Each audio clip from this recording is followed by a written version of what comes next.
I still remember that dinner as if it happened only yesterday. It was supposed to be a simple family gathering, but it turned into the night my son-in-law decided to humiliate me in front of everyone. Ryan Carter didn't just make comments, he dissected my life like I was nothing more than a burden my daughter had to carry. He laughed when I spoke, mocked my clothes, and even told his friends I was lucky to still be included at all.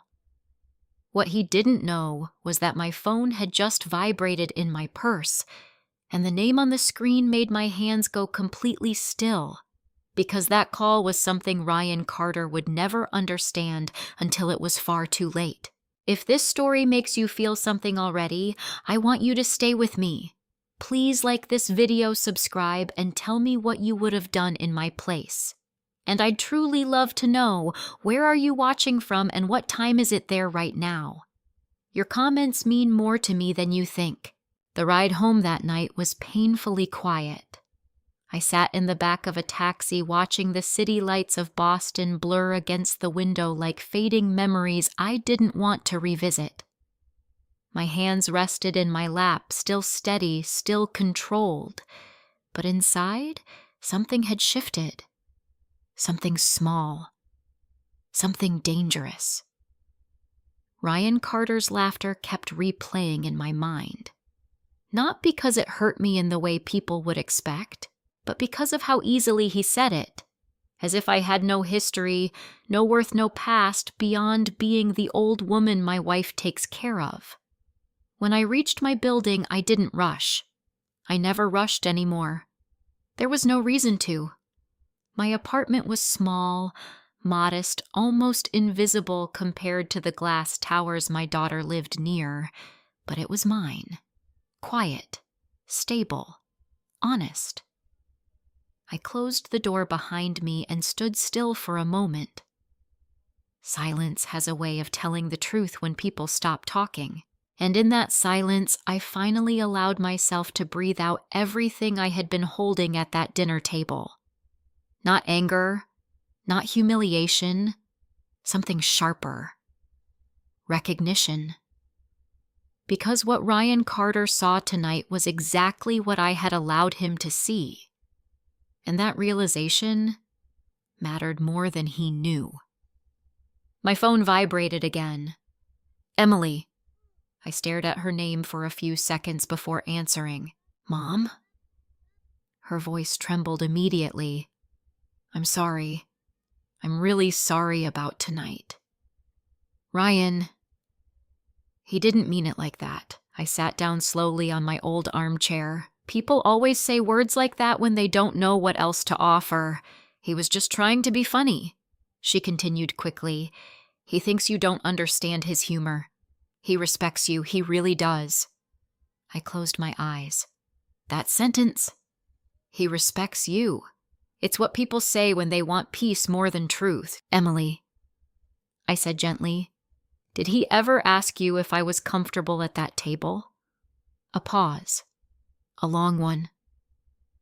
No, she admitted quietly. That answer said everything. I'm fine.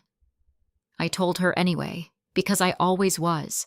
Or at least that's what I had trained everyone to believe. After we hung up, the apartment felt even quieter. I walked slowly to the small cabinet near the window. It hadn't been opened in years. Not since Jonathan died. My fingers hovered over the lock. For a moment, I almost didn't open it. Not because I was afraid, but because memories have weight, and once you lift them, they don't go back easily. I turned the key. The sound was soft, almost polite. Inside was a collection of things no one in my current life would ever think belonged to me.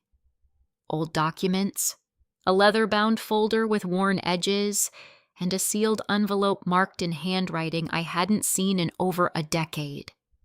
Jonathan Davis. My chest tightened slightly, not with sadness, but with recognition. I didn't open it yet. Instead, I reached deeper and pulled out a second folder.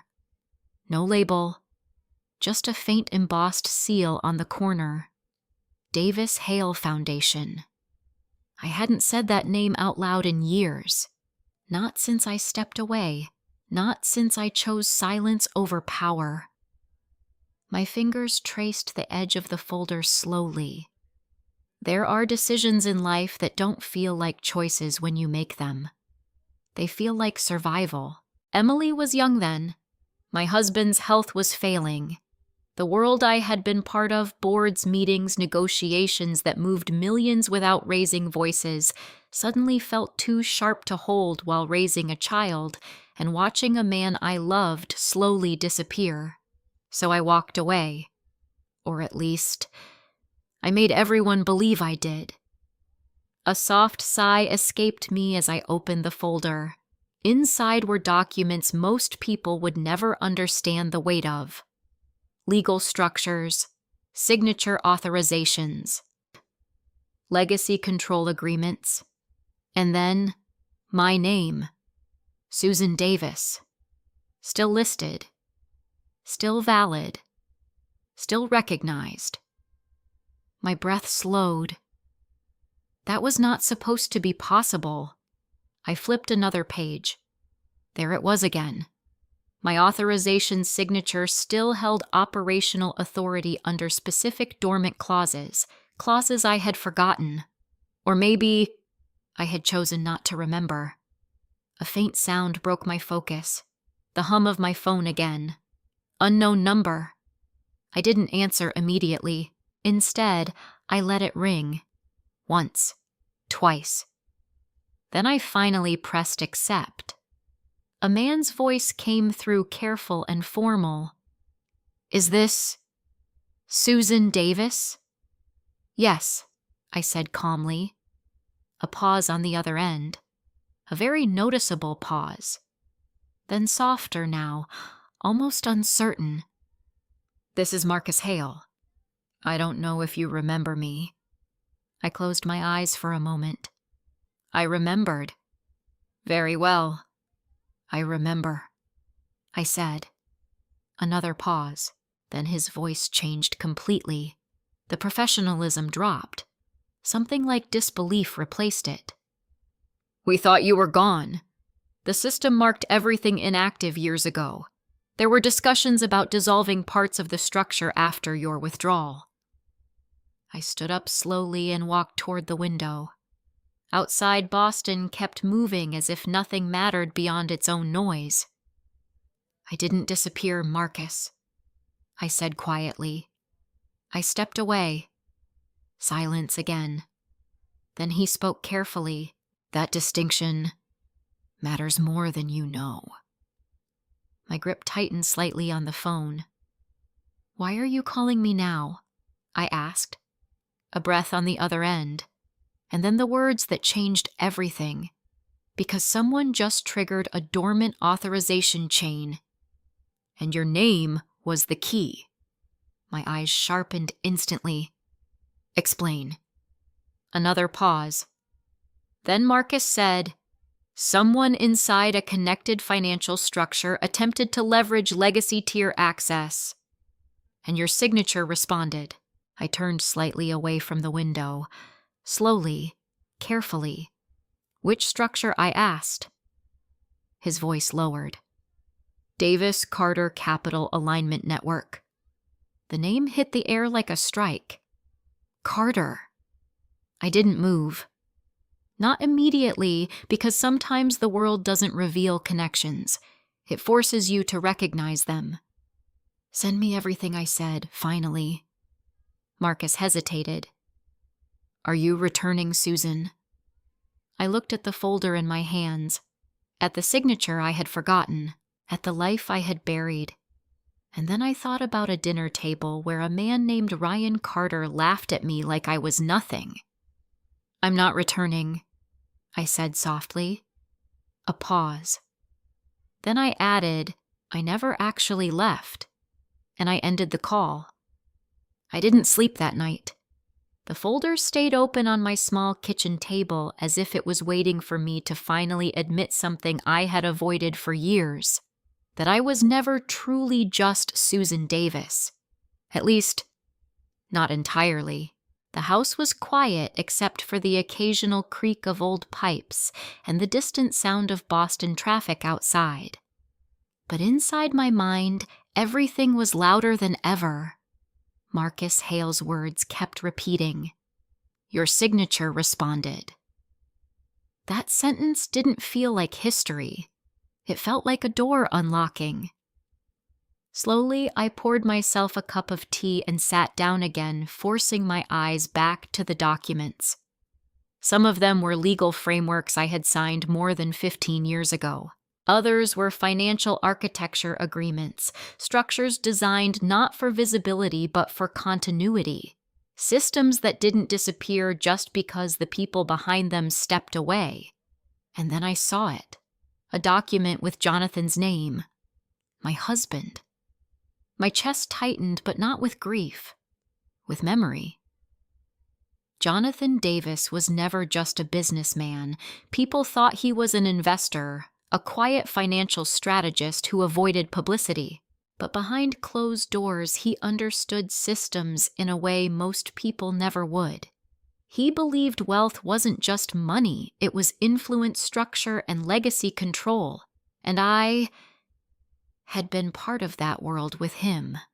Once. Before everything changed. I leaned back in my chair and closed my eyes.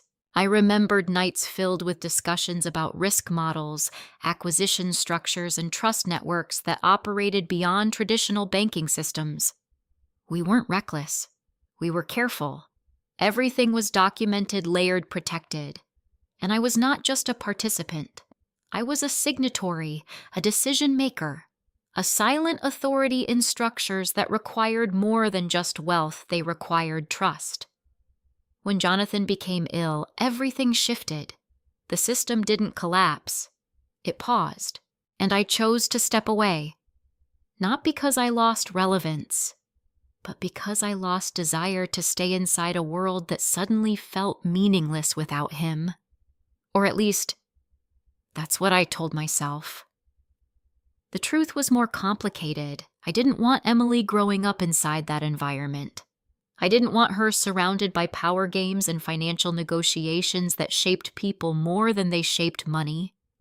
So I became ordinary. A mother. A widow. A woman who lived quietly in a small apartment and attended family dinners where she was no longer seen as anyone important.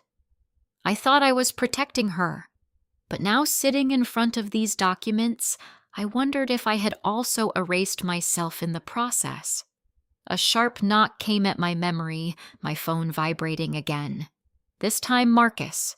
I answered immediately. I reviewed the initial access logs he said without greeting.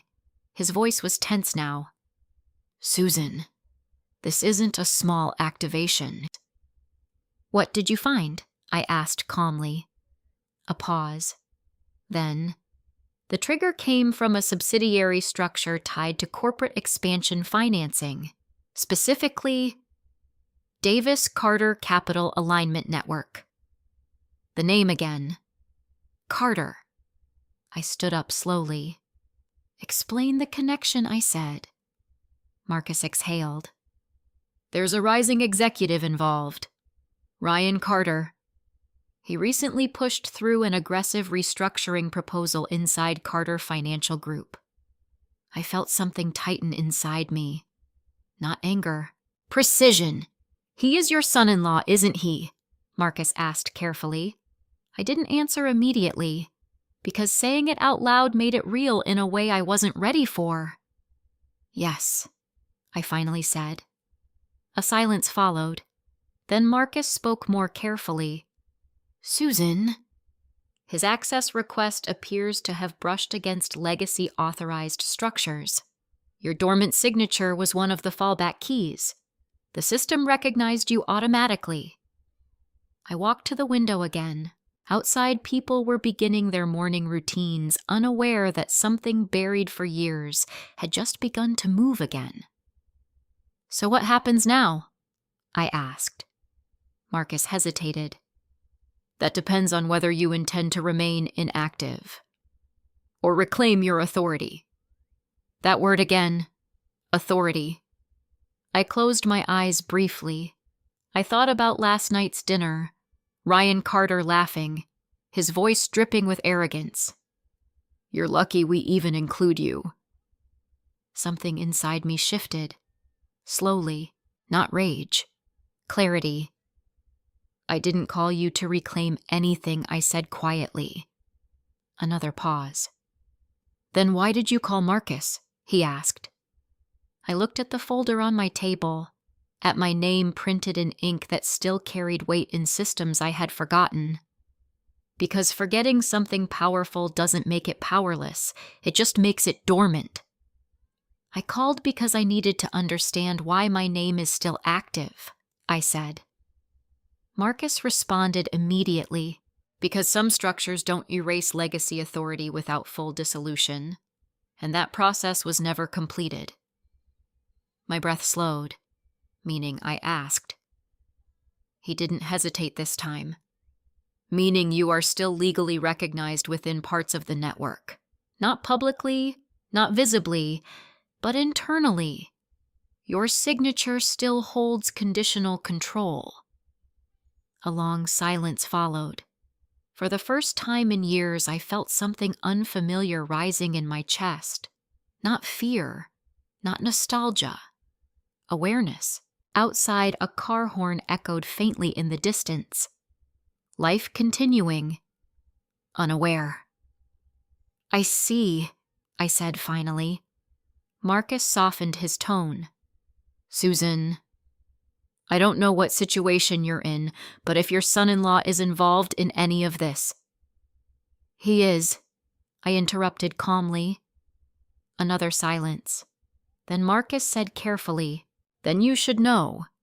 He is currently expanding into a portfolio that intersects directly with your dormant structures. If any of those systems are activated fully, he could either gain significant leverage or face immediate exposure." I closed my eyes again. So that was it. Ryan Carter wasn't just arrogant at a dinner table. He was standing too close to something he didn't understand. And worse, he thought he was in control. "I understand," I said softly. Marcus hesitated. "What would you like me to do?" I looked at my reflection in the window. An older woman, quiet, unassuming. Someone Ryan Carter had mocked without hesitation. But behind that reflection was a name still recognized in places he had never even heard of. Nothing, I said finally. A pause. Then Marcus asked, "Nothing." I placed my hand on the folder and closed it slowly. For now, I added, a quiet breath on the other end. "As you wish," Marcus said, but I could hear it in his voice. He didn't fully believe me. Neither did I. After the call ended, I sat back down at the table. The silence in the room felt different now. Heavier. Not empty. Waiting. And for the first time since that dinner, I stopped seeing myself as someone who had been insulted and started realizing something far more unsettling. I hadn't been ignored. I had been underestimated, and somewhere out there, Ryan Carter was building his world directly over something that still carried my name. I told myself I would stay calm, but calm is a strange thing. It only lasts until reality starts pushing back. 2 days after my call with Marcus Hale, my phone rang again early in the morning. This time it wasn't him. It was Emily. Her voice sounded different the moment I answered. Not emotional, not soft. Anxious. "Mom, are you sitting down?" That was never a good sign. "I'm sitting," I said quietly. A pause. Then she exhaled. "Ryan's company is in trouble." I didn't respond immediately. I already knew that something had started shifting. I just hadn't expected it to surface this quickly. "What kind of trouble?" I asked. Her voice dropped lower. "An audit. Unexpected. And one of their major funding partners pulled out last night without explanation. I walked slowly to my kitchen table and sat down. Outside Boston was already awake.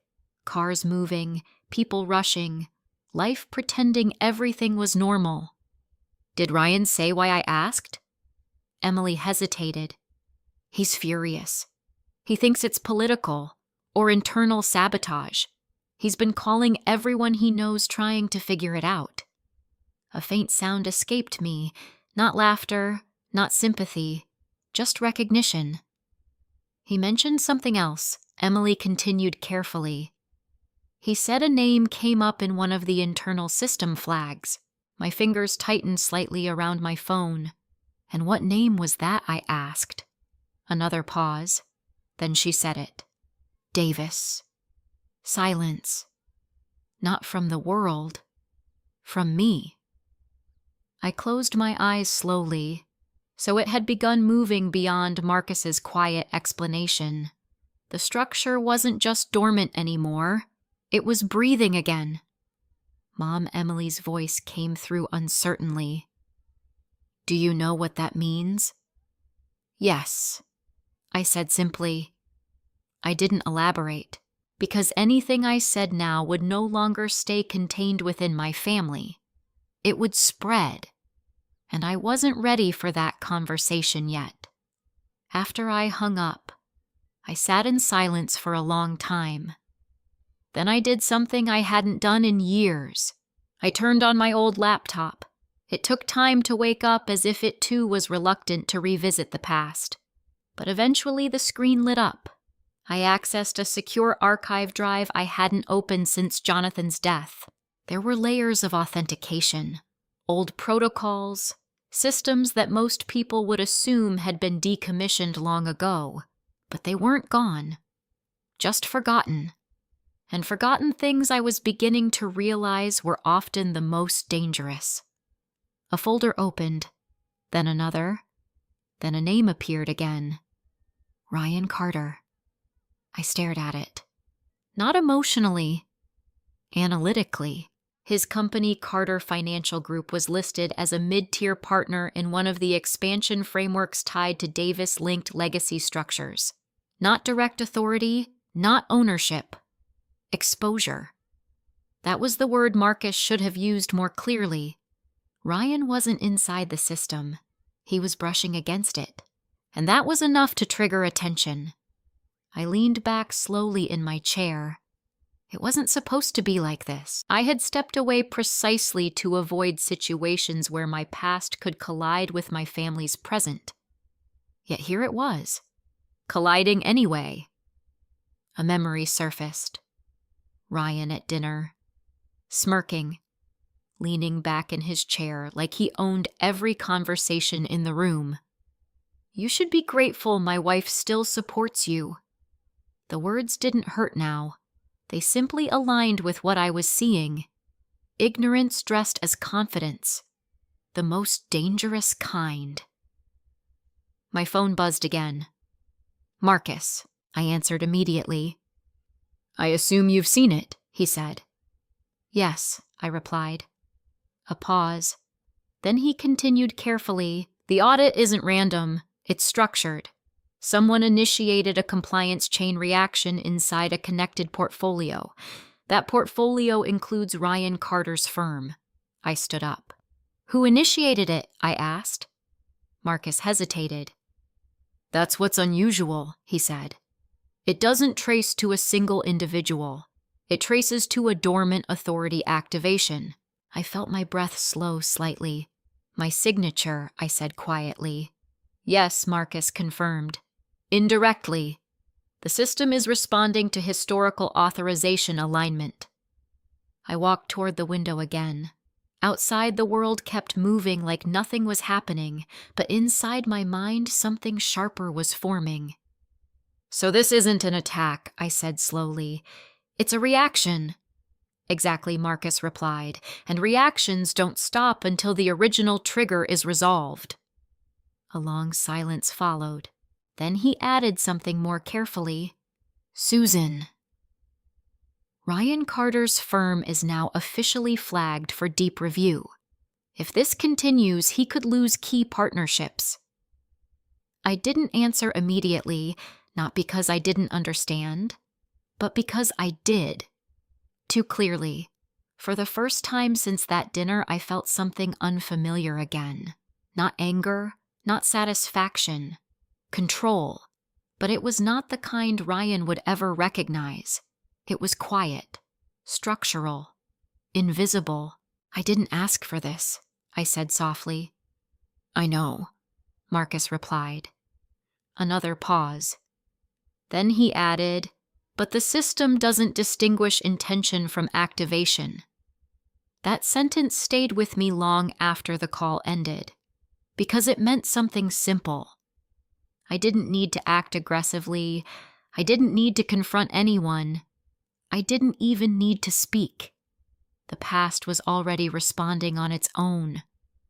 That evening, Emily came to visit me. She looked exhausted. Her usual composed appearance was gone. Instead, there was tension in her shoulders, worry in her eyes. Ryan wasn't with her. That alone told me enough. She sat down across from me without speaking for a moment. Then she finally said, "He thinks someone is targeting him." I studied her face. "And do you believe that?" I asked gently. She hesitated. "I don't know what to believe anymore." That was the most honest thing she had said in a long time. "He's scared," she continued. "He's been snapping at everyone, accusing partners, blaming competitors. He even said something strange today." I waited. Emily lowered her voice. "He said your name came up again." A pause. "Mom, what does that mean?" I looked at her carefully. At my daughter, the person I had tried to protect from my past for so long. "I don't know yet," I said honestly. And that was the truth. Because what was happening was no longer just about Ryan Carter. It was about systems he didn't understand, and names he should never have triggered. Emily reached out slightly. "Please," she said quietly, "just stay out of it. I don't want this turning into something worse." I placed my hand gently over hers. "I'm not doing anything," I said, and I meant it. Not in the way she thought, because sometimes the most powerful actions are not actions at all. They are absences, silences, permissions left unresolved. After she left, I sat alone again in the quiet apartment. The folder was still on the table, still open, still waiting. I looked at it for a long time. Then I closed it, slowly. Not because I was done with it, but because I finally understood something important. This was no longer something I could stop. And somewhere out there, Ryan Carter was about to learn that some doors don't need to be open to change your entire life. Some of them were already open, long before you ever noticed. The call came at 6:12 a.m., unknown number. But I already knew before I answered that it wasn't going to be ordinary. "Mrs. Susan Davis." A woman's voice. Controlled. Professional. Carefully measured. "Yes," I replied. "This is Victoria Lane." The name made something inside me tighten, not fear, but recognition at a deeper level than memory. I stood up slowly from my chair. "I didn't expect to hear from you directly," I said. A pause. Then she replied, "Under normal circumstances, you wouldn't." That answer alone told me everything had already escalated beyond Marcus Hale's updates. I walked toward the window, watching the city wake up again, unaware of how fragile its invisible structures really were. "What's happening?" I asked. Victoria didn't waste time. "Your dormant authorization signature has been detected across multiple financial compliance systems. It is not isolated anymore. It's propagating. I closed my eyes briefly. Propagating. That word didn't belong in everyday conversation. It belonged in systems that moved money control and consequences at scale. I thought Marcus was monitoring it, I said. He is, Victoria replied, but this is no longer a monitoring situation. A pause. Then she added, This is a structural response event. I exhaled slowly. Explain it in simpler terms, I said.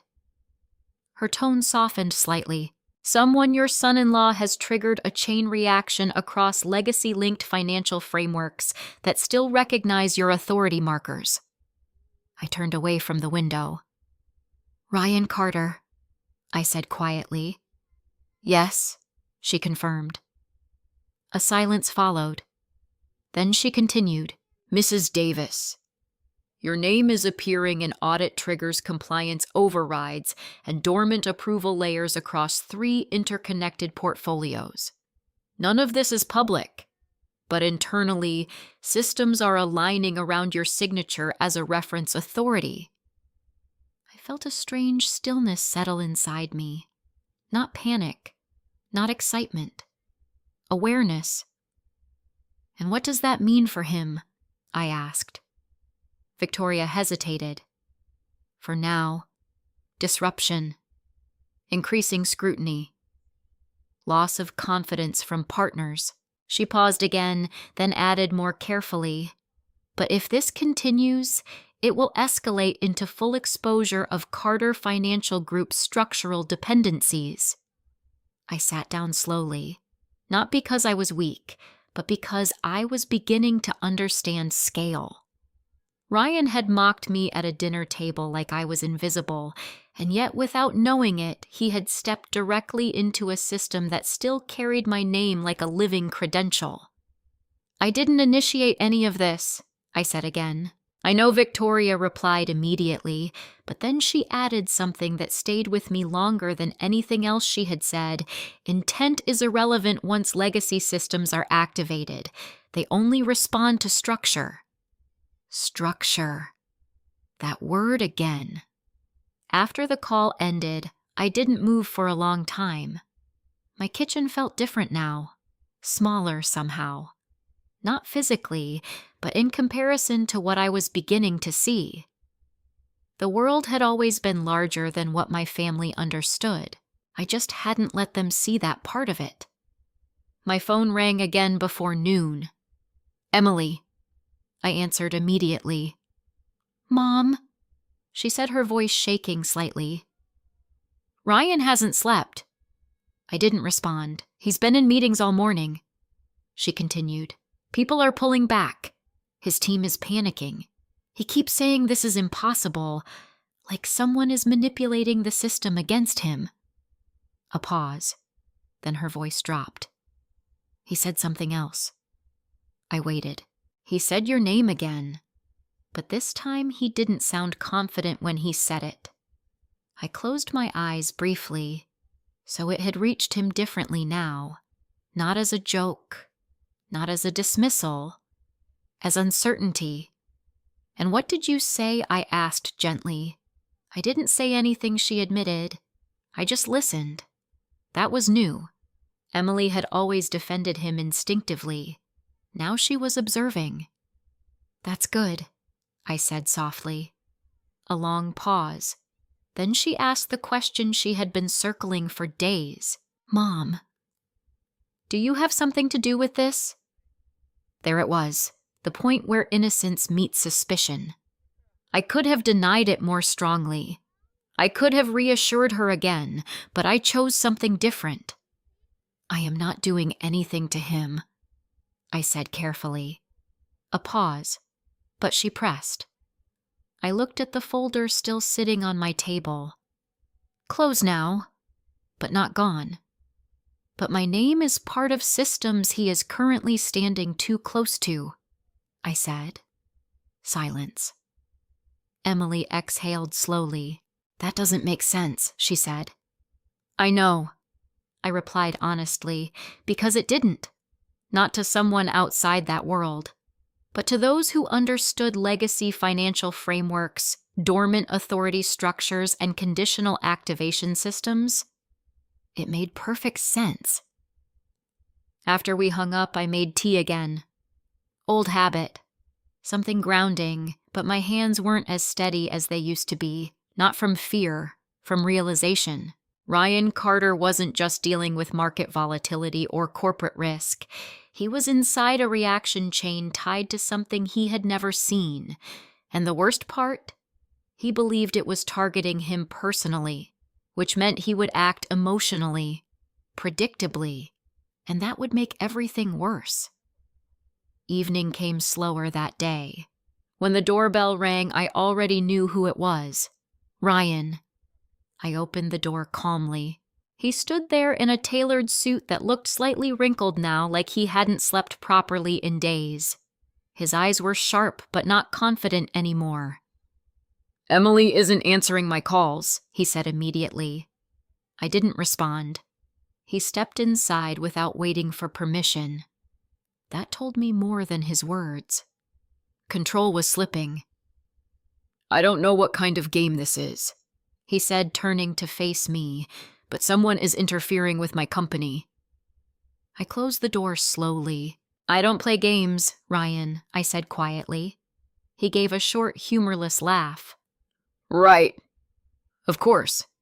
You just sit here while my business gets attacked from nowhere." I studied him. For the first time, I didn't see arrogance. I saw pressure. And pressure changes people faster than truth does. "You think I'm behind this?" I asked calmly. He hesitated. Just for a second. But I saw it. That doubt. "I think your name keeps showing up," he said finally. I nodded slowly. "That's true," I said. He narrowed his eyes. "So, you admit it?" "No," I replied. A pause. "I acknowledge it." That distinction confused him. I could see it in his expression. "What does that even mean?" he snapped. "It means I thought that you are standing inside something you never bothered to understand." But I didn't say it.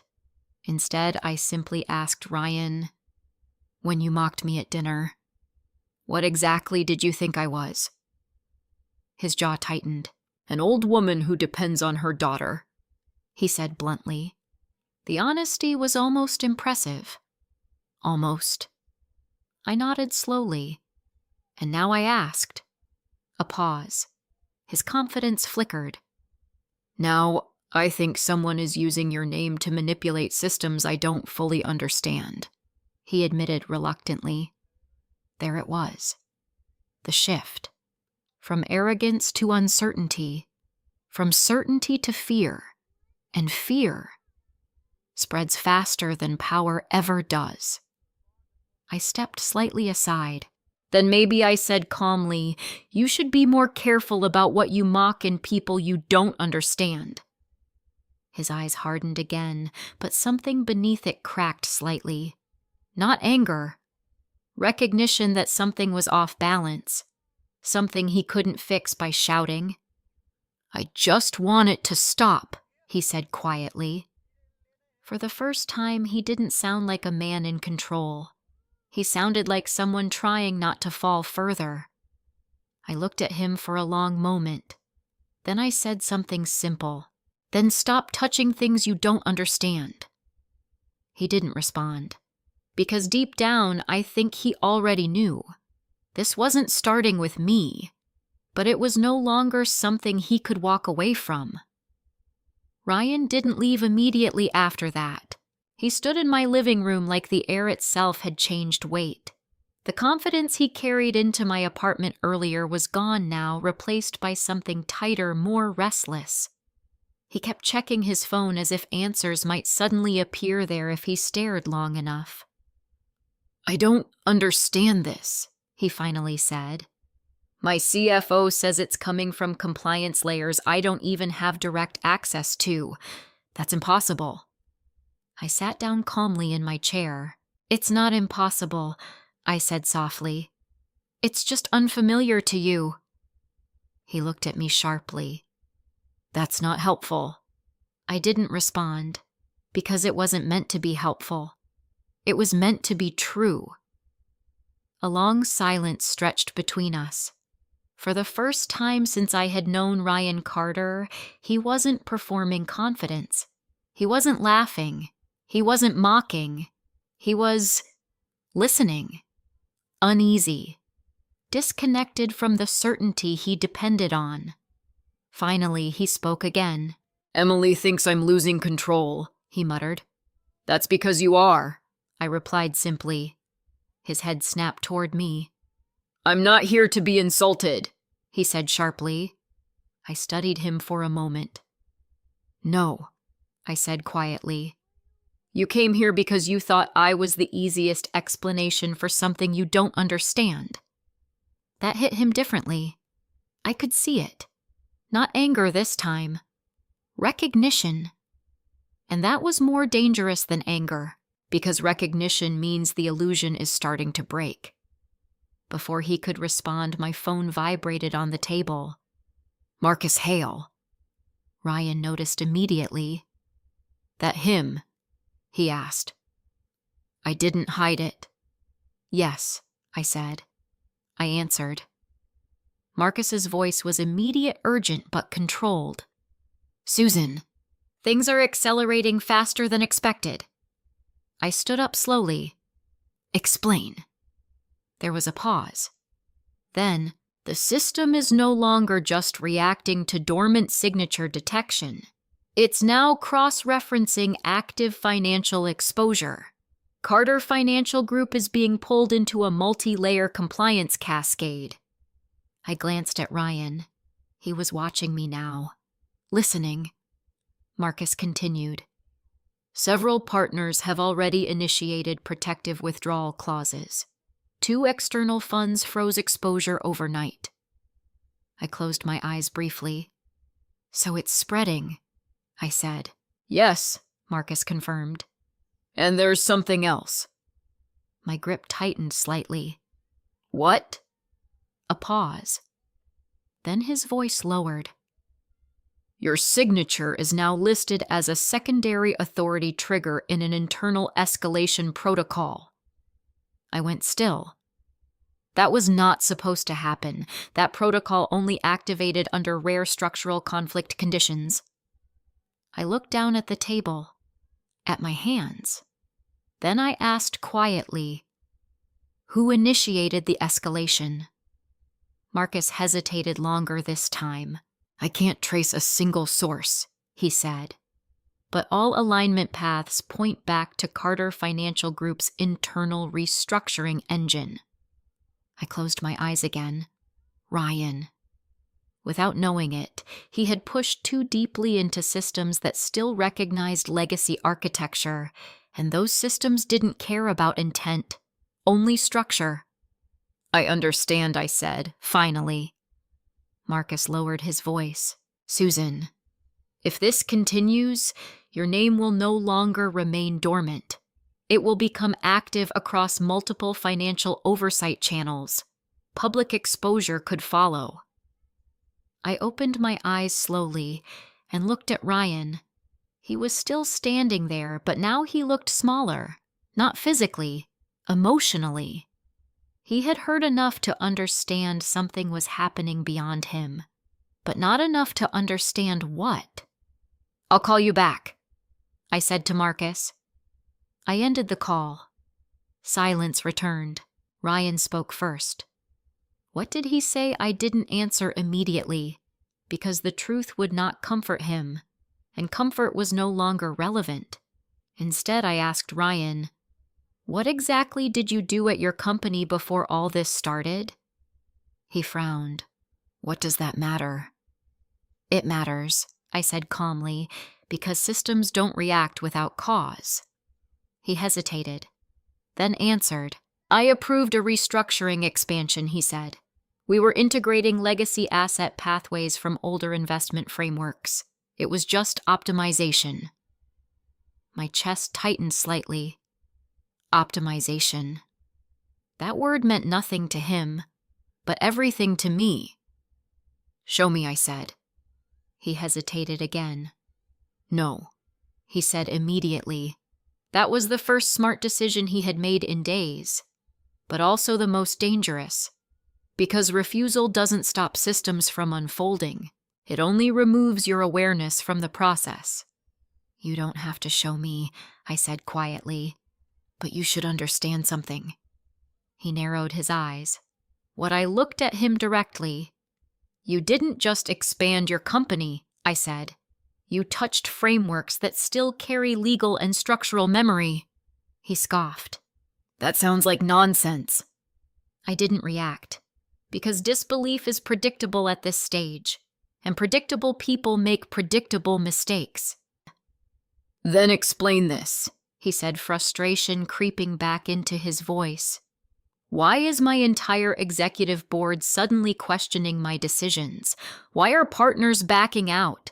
Why is my CFO talking about compliance exposure linked to a name that hasn't been active in years? He stepped closer. Why your name? Susan. That was the first time he said it without sarcasm, without dismissal, just confusion. I looked at him quietly. And for the first time, I decided to tell him a fraction of the truth. Because some systems don't forget, I said. They only sleep. His expression tightened. That doesn't make sense. It doesn't have to, I replied. Another silence. Longer this time. Then his phone buzzed again. He checked it quickly, and I saw it in his face before he even spoke. Something had changed. Board meeting has been moved to emergency status, he said quietly. They're requesting my immediate explanation of compliance irregularities. His voice cracked slightly on the last word. Irregularities. A polite word for something slipping out of control. He looked up at me again. This is going to destroy everything I've built, he said, quieter now. Not arrogant, not mocking, just real fear. For a moment, I almost felt something like pity, but pity would have been dishonest, because nothing was being destroyed. Something was simply revealing itself. I didn't do this to you, I said gently. He laughed once, but it had no humor. But your name is everywhere. Yes, I said. A pause. Because your actions touched something that remembers me. That sentence hung between us, heavy, uncomfortable, unavoidable. Ryan ran a hand through his hair, pacing now. I don't even know what I'm fighting, he admitted. That was the truth. Finally spoken aloud, I stood up slowly. Then stop fighting it like an enemy, I said. He looked at me. What am I supposed to do then? I walked past him toward the door.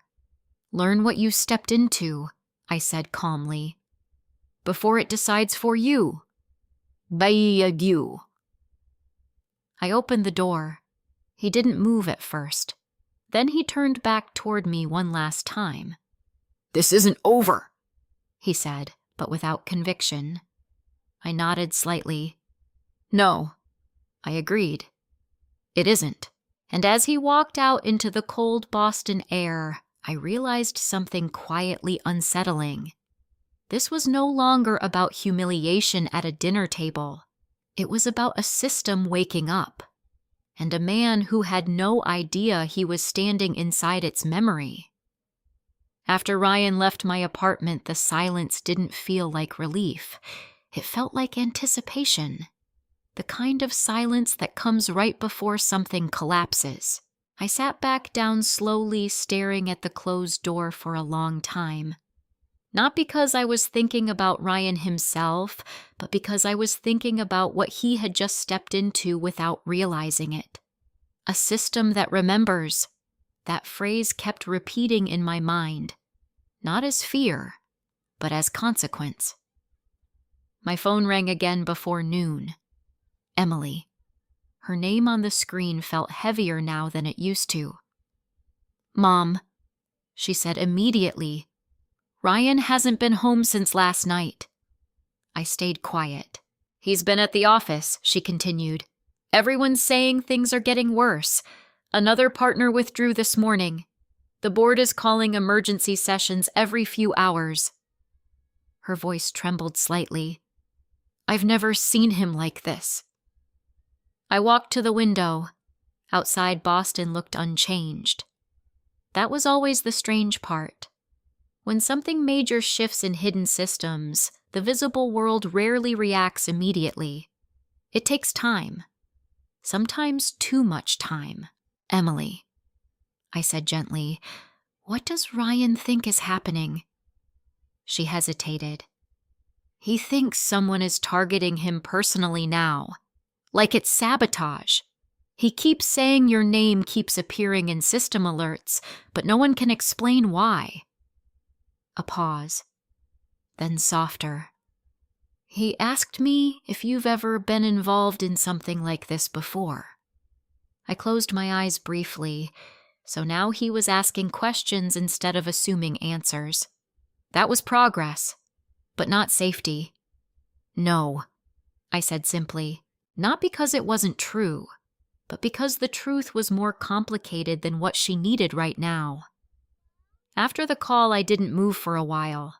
Instead, I opened my old laptop again. This time, I didn't go into memory archives. I went into live system traces, something I hadn't touched in years. The interface loaded slowly, as if even the system itself was unsure it had the right to respond to me anymore. Then the data appeared, and I saw it immediately. The cascade. Multiple institutions flagged under compliance review. 3 separate financial entities reducing exposure simultaneously. A legal escalation protocol activated in an interlinked structure I had once signed off on years ago in another life.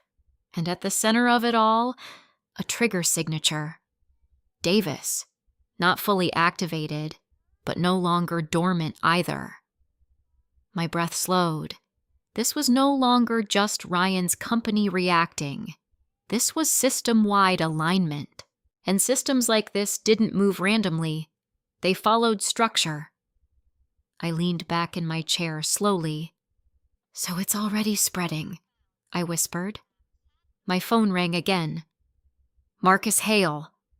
I answered immediately. "Susan," he said, voice tight, "we need to adjust expectations. This has escalated beyond initial projections." "What happened?" I asked. He didn't waste time.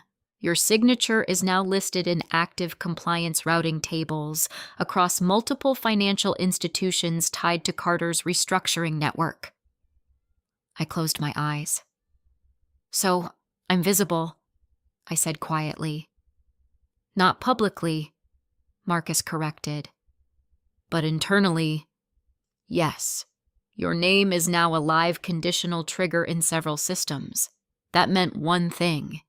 Any further movement from Ryan could amplify the response. Not because of me acting, but because of me existing in the structure." "Is it reversible?" I asked. A pause. Then Marcus answered carefully. "In theory, but reversing it would require full structural rollback of the triggered network chain. That meant dismantling what Ryan had already started building, and that would not happen quietly." I stood up and walked slowly to the window again. "Marcus." I said, "what happens if nothing is done?" Another pause. Then the system continues to resolve itself until all exposure points are either stabilized or eliminated. That word again. Eliminated. Not people. Exposure points. But in real systems, those lines blur faster than anyone wants to admit. "I see," I said softly. Marcus lowered his voice. "Susan, I need to ask you something directly." I didn't respond immediately. "Are you going to intervene?" I looked out at the city again. Cars moving, people talking, Normal life unfolding on top of invisible structures most of them would never see. No, I said finally. A pause. Then Marcus exhaled slightly. Understood.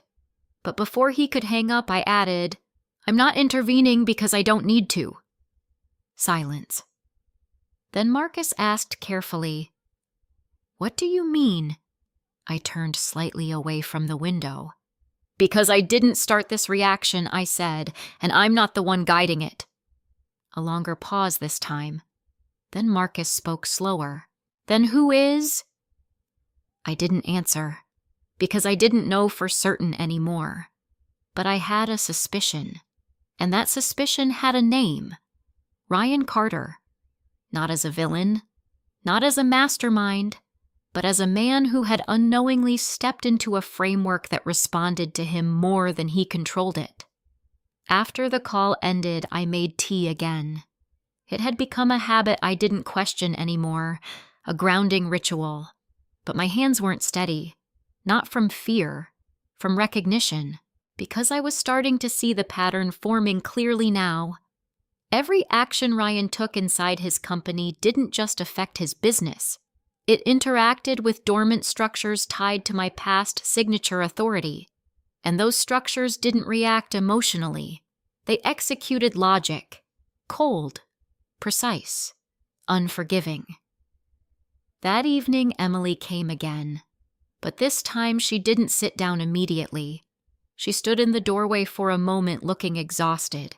"Mom," she said quietly, "Ryan thinks you're working with someone." I looked up slowly. "With who?" I asked. She hesitated. "He doesn't know. He just says it feels like someone is guiding all of this from behind the scenes." I nodded slightly. That wasn't entirely wrong, but not in the way he thought. Emily stepped inside slowly. "I don't like what this is doing to him," she admitted. "He's paranoid. He barely sleeps. He's starting to lose trust in everyone." A pause. Then she looked at me directly. "And I don't understand why your name is at the center of it." There it was again. The question I had been avoiding answering fully. I stood up slowly. "I didn't ask for my name to be there," I said gently. "But it is," she replied. "Yes," I said. A pause. Then I added, "Because some parts of life don't erase you just because you step away from them." Emily shook her head slightly. "That doesn't make sense." "I know," I said, "because it didn't make emotional sense, only structural sense." She sat down finally, rubbing her forehead. "I just want this to stop," she whispered. I walked over and placed a hand on her shoulder. "I know," I said softly, and I meant it, because regardless of everything happening underneath the surface, she was the one person I never wanted caught in it. After she left, I sat alone again. The folder remained closed now, but it didn't feel like it was gone. It felt like it was waiting. And somewhere out there, Ryan Carter was no longer laughing. He was calculating, trying to understand something that was already moving past understanding. And for the first time since this began, I realized something simple. This wasn't just about him anymore. It was about what happens when forgotten power starts remembering itself. The following morning, I woke up to a silence that felt different again. Not peaceful, not tense, but decisive, as if something somewhere had crossed a line that couldn't be uncrossed. My phone was already lighting up before I even made coffee. Emily. Then Marcus Hale. Then an unknown number I didn't recognize but already suspected. I answered Emily first. Her voice came out fast, almost breathless. "Mom." "Ryan didn't come home again." I closed my eyes briefly. "He stayed at the office?" I asked. "Yes," she said. "But it's worse now. The board has split. Half of them want him removed from decision-making temporarily." A pause. Then her voice dropped. He thinks it's you. I didn't react immediately, not because I was surprised, but because I was watching the shape of something form, something I had seen before in another context years ago. When did he say that? I asked. This morning, Emily replied. He said your name is still appearing in internal compliance alerts, but now it's linked to escalation warnings. A quiet pause. Then she added, almost unsure. He said it doesn't feel like coincidence anymore. I walked slowly to the window. Outside, Boston looked unchanged again, but I knew better now. Systems rarely reveal themselves in the world you can see. They reveal themselves in pressure, in timing, in alignment of events that look unrelated until they suddenly aren't. Mom. Emily continued softer now. I don't know what's happening anymore. Ryan is scared. And when he's scared, he becomes different. I understood what she meant. Fear doesn't soften everyone. For some people, it sharpens them into something unstable. I hear you, I said gently. A pause. Then Emily asked the question she had been circling for days. Are you safe in all this? That question stopped me for a moment. Not because I didn't know the answer, but because the answer wasn't about safety in the way she meant. Yes, I said finally. I'm safe. And I meant it, because I wasn't in the system in the way Ryan was.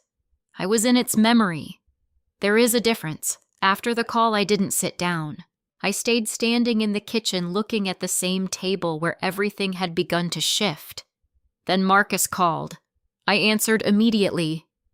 Susan, he said, voice more urgent than before. We have a new development. I exhaled slowly. What happened? There was a short pause. Then, the escalation protocol has advanced to stage 2. I closed my eyes. That was not supposed to happen this quickly. Explain stage 2, I said quietly. Marcus's voice lowered. It means the system is no longer just responding to triggers. It is now actively evaluating structural integrity across all connected exposure points. I looked toward the window. And Ryan, I asked? A pause. Is now classified as a primary exposure node, Marcus said. I felt something shift inside me. Not emotion. Recognition of scale. What does that mean in practical terms? I asked. Marcus hesitated. It means every decision he makes inside Carter Financial Group now feeds directly into system-wide recalibration. A pause. Then he added, and it is accelerating. I sat down slowly this time, not because I was weak, but because I was finally seeing how far this had gone without anyone fully controlling it. This is no longer contained, I said quietly. No, Marcus admitted. It isn't. A long silence followed. Then he spoke again more carefully. Susan, there is something else you should know. I waited. Ryan Carter requested emergency advisory support from external compliance consultants this morning. I frowned slightly. That sounds reasonable, I said. It would be, Marcus replied, if the consultants he contacted weren't already partially integrated into legacy frameworks tied to your dormant authority network. I went still. So he's unknowingly expanding the connection, I said. Yes, Marcus confirmed. A pause. Then he added something that made the situation feel suddenly closer. And that means the system is now interpreting his actions as reinforcement, not correction. I stood up again. Meaning it will continue escalating, I said. Exactly. I walked slowly toward the kitchen counter, placing my hand on it for balance more than support. Not because I was dizzy, because I was processing. Ryan Carter wasn't just being affected by a system anymore, he was feeding it. and he didn't even realize it. "Marcus," I said quietly, "can this still be stopped without dismantling everything?" A pause. Longer this time. Then, "Not cleanly," he admitted. That word mattered. Cleanly. Because in systems like this, unclean meant consequences that spread beyond intent. I closed my eyes. "Understood," I said. After the call ended, I didn't move for a long time. Instead, I thought about Ryan. Not the arrogant man from the dinner table, but the one I had seen in my apartment recently. Tired, confused, slowly realizing that something bigger than him existed. And for the first time, I felt something I didn't expect. Not sympathy, but distance. Because I could see the shape of what was coming, and I knew he couldn't. That evening, Emily came again, but this time she didn't sit immediately. She looked more exhausted than before. Her hands trembled slightly as she held her purse. "Mom, she said Ryan wants to meet you." I looked up slowly. Why, I asked. She hesitated. "He says you're the only one who might understand what's happening." A pause. Then she added, "But he also thinks you're the reason it's happening." That contradiction hung in the air between us. I didn't answer right away, because both statements were in their own way incomplete. "I didn't cause this," I said finally. Emily nodded slowly. "I know," she said, but her voice wasn't fully convinced. That hurt more than I expected. Not because I needed her belief, but because I had always tried to protect her from understanding this part of the world, and now she was standing in the middle of it anyway. "I don't want you meeting him alone," she said suddenly. I looked at her. "Emily." "No," she interrupted. "He's not himself right now. He's desperate, and desperate people don't think clearly." I studied her face. She wasn't defending him anymore. She was afraid of him. That told me more than anything Marcus had said. "All right," I said gently. "If I meet him, it will be on my terms." She exhaled, slightly relieved but still tense. After she left, I sat alone again in the fading light. And I thought about the word Marcus used earlier, exposure node. That was what Ryan had become. Not a person in control, but a point where systems converged. And I realized something quietly unsettling. This was no longer about stopping consequences. It was about deciding how far they were allowed to go before they became irreversible. And somewhere in that balance, Ryan Carter was standing at the center without even realizing it. I agreed to meet Ryan the next evening, not because I wanted confrontation, and not because I was afraid of him, but because avoiding him any longer would only make him believe the wrong story was true. We met at a quiet private room inside a small restaurant near the River Neutral, controlled away from the noise of Boston's financial district. Emily insisted on coming, but I asked her to wait outside. She didn't like it, but she didn't argue anymore. When Ryan walked in, I immediately saw the change in him. It wasn't just exhaustion, it was erosion. His suit was still expensive, but it hung differently now. His eyes scanned the room like someone who no longer trusted silence. Even his posture had lost its arrogance, replaced by something tighter, more defensive. And when he saw me, he didn't smile. He just sat down. No greeting, no sarcasm. Just a man trying to hold together something he could no longer control. "You need to tell me what's going on," he said immediately. I stayed calm. "Good evening to you too," I replied softly. He exhaled sharply. "I don't have time for this," he said. "My board is splitting. My investors are panicking.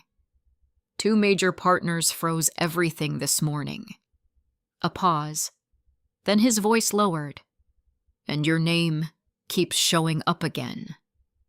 I studied him quietly, not as an enemy, not as a son-in-law, but as someone standing inside a system he didn't understand. I've told you before, I said calmly, my name appearing doesn't mean I'm doing anything. He laughed once, but it was empty. Then explain why everything falls apart every time it appears, he said. That was the first time he didn't sound arrogant, only desperate. I leaned back slightly.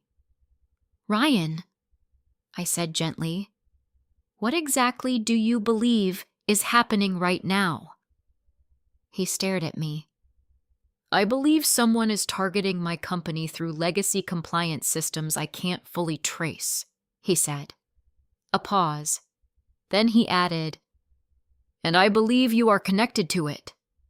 There it was, the core belief. Not accusation anymore, interpretation. I nodded slowly. That's partially correct, I said. His eyes sharpened immediately. Partially. Yes, I said. Then I continued carefully.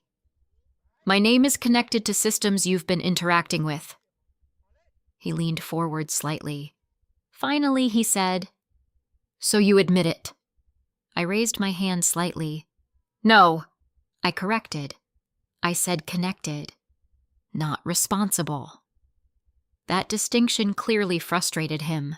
Do you understand how insane this sounds? He said. You're telling me an old signature from some forgotten structure is collapsing my entire company? I looked at him steadily. No, I said quietly. I'm telling you, your company touched something that remembers more than you expected. Silence.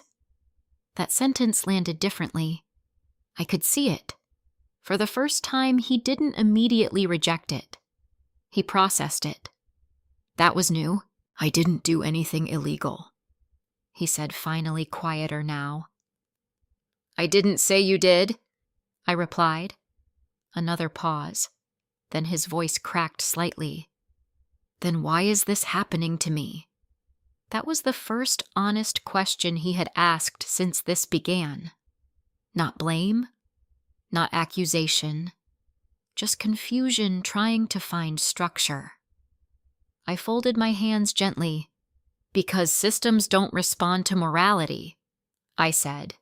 They respond to alignment. He frowned. That doesn't help me. It's not meant to help, I said softly. It's meant to explain. A long silence followed. Outside the room, I could hear faint sounds of the city continuing, as if nothing inside this conversation mattered. But inside, something was shifting. Ryan leaned back slowly. I keep thinking he said quietly that someone is guiding all of this, someone behind it. His eyes lifted to mine. And I keep coming back to you. I didn't react, because I understood why he thought that. From his perspective, everything pointed toward me. But perspective is not truth.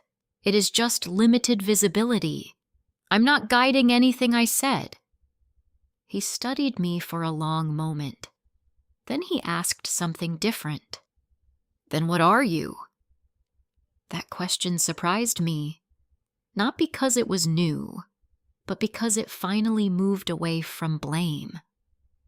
I exhaled slowly. I am someone who stepped away from a system that didn't fully remove me, I said. A pause. And now that system is reacting to things you triggered without understanding them. He rubbed his forehead. This is insane, he whispered. No, I said gently. It's structured. That word again. Structured. He looked up suddenly. So what do I do? He asked. Because right now my board thinks I'm losing control. My partners think I'm hiding something. And I can't even explain what's happening without sounding crazy. There it was. The collapse of certainty. Not financial yet. Psychological. I leaned forward slightly. Stop treating this like an attack, I said. He frowned. What else am I supposed to think it is? A reflection, I replied. That confused him. I continued. You expanded into systems you didn't fully understand, I said, and those systems are now recalibrating based on legacy authority rules that still recognize my signature. A pause. But they're not targeting you personally, I added. His eyes narrowed. It doesn't feel that way. Feelings are not structure, I said calmly. That made him go quiet again.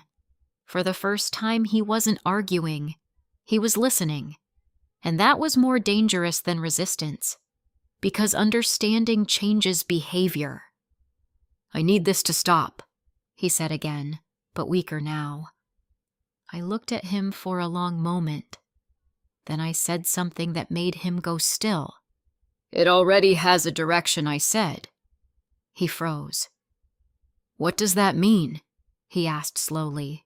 It means, I replied, you are no longer at the beginning of this process. A pause. You are in it. The silence after that was heavy, not emotional, final. Ryan looked down at the table.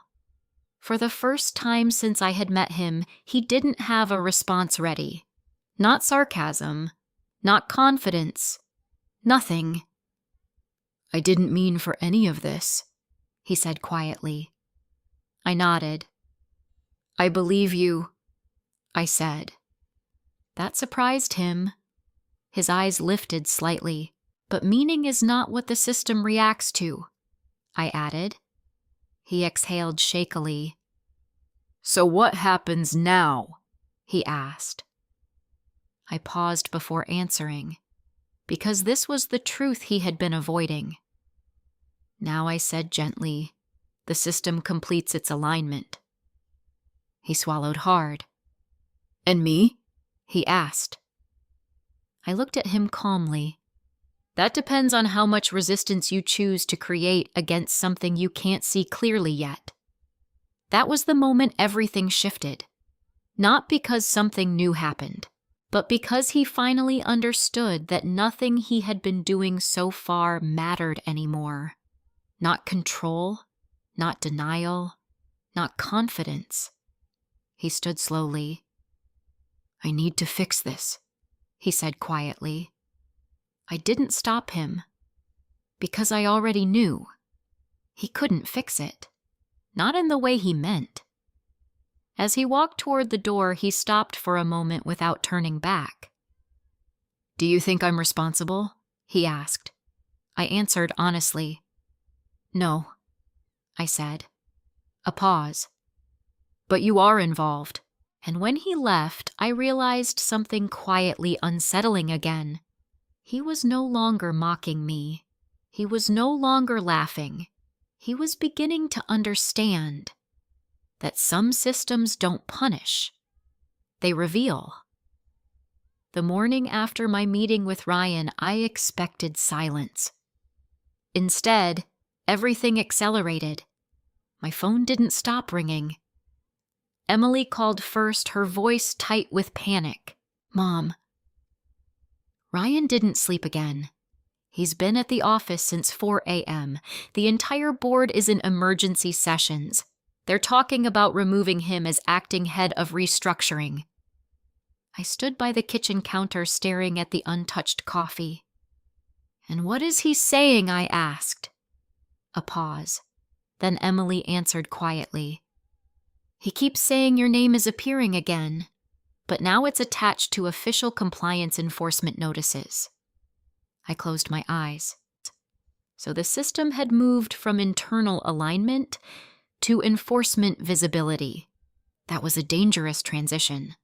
Not because it was public yet, but because it meant decisions were no longer being evaluated. They were being executed. Mom. Emily continued, her voice breaking slightly. He looks like he's falling apart. He keeps asking if you can stop it. I exhaled slowly. I told you before, I said gently, This is not something I'm actively controlling, I know she whispered, but she didn't fully believe it anymore. After I hung up, Marcus Hale called within minutes. "Susan," he said immediately. "No greeting this time, we've reached a critical threshold." I sat down. "Explain." His voice was lower than before. "The system has escalated to full structural enforcement mode in one branch of Carter Financial Group's exposure network." I tightened my grip on the phone. "And Ryan?" I asked. A pause. Then Marcus answered carefully. "He is now classified as a direct accountability node." I went still. That classification was not casual. It meant every decision he made was now being measured against system-wide compliance architecture tied to legacy authority triggers. In simpler terms, he was no longer operating freely, even if he didn't realize it. "Is he aware of this?" I asked. "No," Marcus said. "He only sees the effects." I stood up slowly and walked to the window. Outside, the city was unchanged again. But I no longer trusted appearances. "Marcus," I said quietly, "what happens if this continues unchecked?" A long pause followed.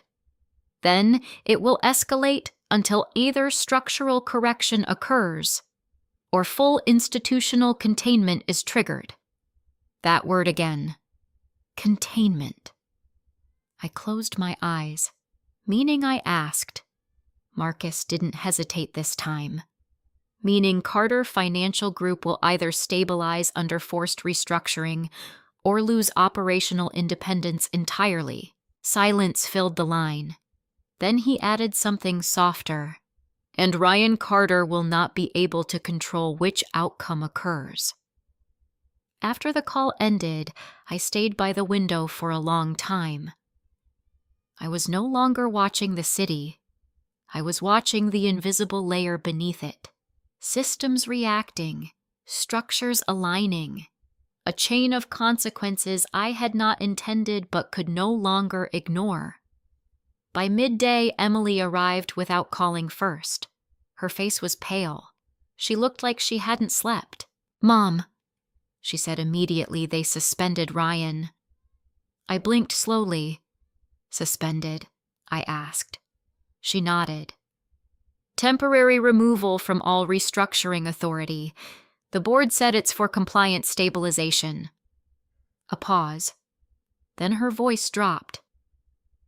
"He's not allowed to make decisions anymore." I sat down slowly, not because I was shocked, but because the speed confirmed everything Marcus had warned me about. "And how is he reacting?" I asked. Emily hesitated.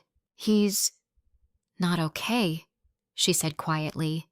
"He keeps saying your name is still appearing in system logs, but now it's not just internal, it's on official compliance review documents." A pause. Then she looked at me carefully. "Mom, what does that mean?" I took a slow breath. "It means the system has fully recognized alignment conflict," I said gently. She shook her head slightly. "I don't understand any of this." I know I said, because it wasn't meant to be understood easily. It was meant to function. Emily sat across from me, trembling slightly. "He said something else," she added. I looked up. "He said, if you can't stop it, then you must be the reason it's happening." That sentence hung in the room longer than anything else. I didn't react immediately, because I understood exactly how Ryan had arrived at that conclusion. From his perspective, everything pointed toward me. But perspective is not truth.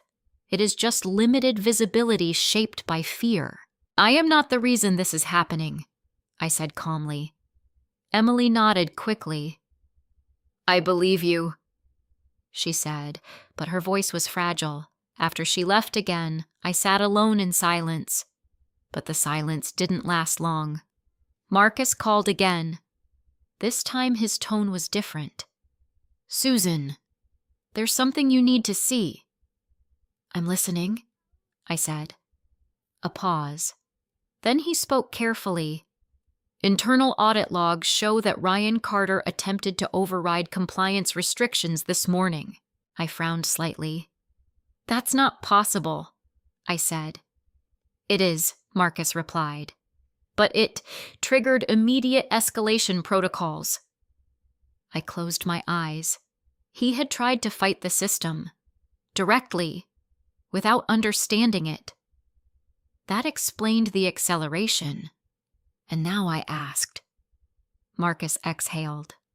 Now the system has locked his override attempts and escalated to final review phase. A pause. Then he added quietly, if this continues, Susan, he will lose everything tied to that portfolio. I didn't respond immediately, because that phrase lose everything didn't just mean money. It meant identity, position, stability, Emily's life, my family's balance. I looked down at my hands. This was no longer theoretical. It was converging, and Ryan was at the center of it. That evening my phone rang again. Unknown number. But I already knew. Ryan. I answered. His voice came immediately, but it wasn't the same voice anymore. It was fractured, tired. Why is this happening? He asked without greeting. I stayed silent. My access is gone, he continued. My board won't listen to me. They've frozen everything. I can't even explain what's happening because it sounds insane. A pause. Then his voice broke slightly. And your name is still there. I closed my eyes, not because I was tired, but because I knew this moment was inevitable. Ryan, I said gently, you are trying to fight something that doesn't respond to force. He laughed once, but it sounded empty. Then what does it respond to? Structure Y said quietly. Silence. Longer than before. Then he asked the question I knew would eventually come. Did you know this would happen? I opened my eyes slowly, and for the first time I told him the truth without filters. No, I said, but I knew what you were touching could lead here. A pause. Then he whispered, I didn't mean for any of this. I believe you. I said again, but this time I added, intent doesn't stop consequence. The line went silent, and I realized something I hadn't fully accepted until that moment. Ryan Carter was no longer just a man who mocked me at a dinner table. He was now a point inside a system that had already decided it would finish what he started one way or another. The call from Ryan came at 3:17 a.m. I didn't sleep much anymore, so I answered immediately, but this time his voice was different. Not panicked, not angry, just empty. I lost control of everything he said quietly. There was no greeting, no explanation needed. We both knew what everything meant now. I sat up slowly in my chair. Tell me what happened, I said gently. A long pause followed. Then he spoke slower than before, as if each word cost him something. The board removed me permanently. Not temporarily. Permanently. The restructuring authority was reassigned. My accounts are frozen pending full compliance review. A breath. Then quieter. They said my decisions triggered systemic exposure risk. I closed my eyes. So it had reached its final phase. What about your company? I asked. A hollow laugh came through the phone. It's not mine anymore, he said. Nothing is. Silence stretched between us. Not uncomfortable, just final. Then he said something that made the air feel heavier. They told me your name was the original authorization reference. I didn't respond immediately. because hearing it spoken out loud changed nothing and everything at the same time. "I didn't authorize anything against you," I said softly. I know he replied quickly. That was new. He finally believed me. A pause. Then his voice cracked slightly. "But I also know now. It wasn't about you doing something." Another breath. "It was about you being there." That sentence landed quietly between us. Not accusation, understanding. I stood up and walked toward the window. Outside, the world was still turning as if nothing had happened. That was always the most unsettling part of structural collapse. You don't see it in the streets. You see it in people's voices. "I never wanted this for you," I said honestly. "I believe you," Ryan said again. And this time it sounded final. No resistance left. No arrogance. Just a man standing at the edge of something he finally understood too late. "I mocked you," he said suddenly. I didn't respond. "I treated you like you were nothing," he continued. "At that dinner, I thought I was being funny. I thought I was in control." A long pause. I wasn't. My grip tightened slightly on the phone, because this wasn't what I had expected to hear from him. Not fear, not blame, but clarity. "I don't need an apology," I said quietly. I know he replied. Another silence. Then he added, "But I needed to say it anyway." I closed my eyes for a moment, because there are moments in life when justice doesn't come through destruction. It comes through realization. And realization is heavier than punishment. "Ryan," I said gently, "what you're going through now is not a punishment." A pause. "It's consequence," I added. He didn't argue. For the first time, he didn't try to defend himself. I know he said quietly. Then his voice lowered. "What happens now?" I looked out the window. The city looked unchanged again, but I understood something now more clearly than ever. The system had already completed its alignment. The reaction had run its course. Now came the aftermath. "That depends on you," I said softly. A pause.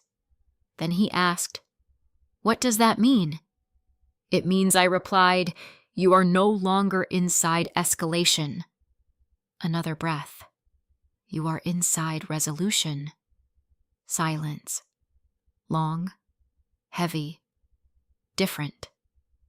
Then he spoke again, quieter than ever. "I don't know who I am without all of it," he admitted. That was the first truly human thing he had said. Not pride, not control, not fear of loss, but identity stripped of structure. I sat back down slowly. Then maybe I said gently, "This is the first time you get to find out." A pause. Then he asked something I didn't expect. Was any of this inevitable? I thought about it for a moment. About systems. About legacy signatures. About choices made years ago that ripple far longer than intention can reach. "No," I said finally. A pause. "Not inevitable," I continued, "but once you stepped into it, it became irreversible in motion." He exhaled slowly. "I understand," he said, and I believed him. A long silence followed. No more urgency, no more collapse, just stillness. Then he said softly, "I don't hate you." "I know," I replied. "And I don't think you did this to me." "I know that too," I said. A faint, almost tired laugh came through the phone. "You always knew more than I gave you credit for," he said. I didn't answer that, because it wasn't about credit. It was about visibility. and he was finally seeing clearly. "Take care of Emily," I said gently. "I will try," he replied. A pause. Then, "Thank you for not lying to me in the end." I closed my eyes. "I never needed to," I said. And the line went quiet. He didn't hang up abruptly. He just stayed silent for a moment longer. Then the call ended. Not dramatically, not painfully, just finished. I sat there for a long time afterward, not thinking about revenge, not thinking about justice, but about something simpler. How easily people can misunderstand each other when they only see the surface. Later that morning, Emily came to my apartment. She looked different, calmer, but also hollow in a way I recognized. "Ryan is gone," she said softly. I looked at her. "Gone?"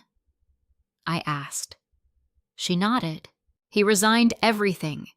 Board confirmed it. He left the company entirely." A pause. Then she added, "He told me he was wrong about you." I nodded slowly, not because I needed validation, but because I already knew that moment would come. Emily sat down beside me. "I don't understand what any of this was," she said quietly. I placed my hand over hers. "You don't need to," I said gently. A pause. Then she looked at me. "Are you okay?" she asked. I thought about it, not in terms of victory or loss, but in terms of peace. "Yes," I said softly, and I meant it, because what had once been humiliation at a dinner table had turned into something neither Ryan nor I expected. Not revenge, not destruction, but truth revealing itself slowly over time. Emily leaned her head slightly against my shoulder, and for the first time since this all began, the silence didn't feel heavy anymore. It felt finished. Not because everything was perfect, but because everything that needed to be seen had finally been seen. And somewhere far away, a man who once mocked me had finally understood something very simple. Some people are not what they appear to be, and some consequences are not created in anger, but in structure that remembers more than people do. What I learned through all of this is something I wish I could have taught Ryan at that dinner table before pride, arrogance, and misunderstanding took the lead. People are often judged by what can be seen in the moment: their clothes, their silence, their age, or how useful they appear to others. But life is never that simple. Some people carry entire histories that the world has forgotten. Some carry sacrifices no one ever noticed. And some carry power that does not need to be announced. It only needs the right moment to reveal itself. I did not set out to punish anyone. I did not wake up wanting revenge. What happened was simply the result of systems, choices, and consequences unfolding in ways no one fully controlled. And in that unfolding, the truth became unavoidable. Disrespect always speaks louder about the one who gives it than the one who receives it. Ryan lost everything he thought defined him, not because someone destroyed him, but because he never understood what he was standing on. And that is perhaps the most painful lesson of all. Ignorance does not protect us from consequences. But this story is not about loss. It is about awakening, about understanding that dignity does not depend on how others treat you in a single moment. It depends on what remains true when everything superficial falls away. To anyone watching this, I want to ask you gently, have you ever been underestimated by someone who didn't know your story? Please share your thoughts in the comments. I would truly love to hear your experience. And if this story moved you in any way, don't forget to like this video and subscribe for more stories like this, stories about truth, family, and the quiet strength that changes everything.